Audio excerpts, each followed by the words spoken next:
welcome back to English with دنيا.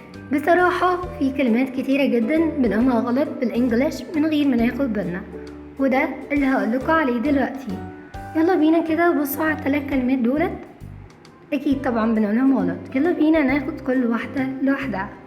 أول واحدة الناس بتقولها vegetable، طبعا لأ، الصح بتاعها vegetable، والإي الأخيرة أنا مش بنطقها، وطبعا بمعنى خضار. For example, carrots are healthy vegetable.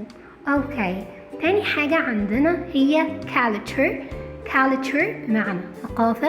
For example, we learned about Italian culture. اتعلمنا عن الثقافة الإيطالية.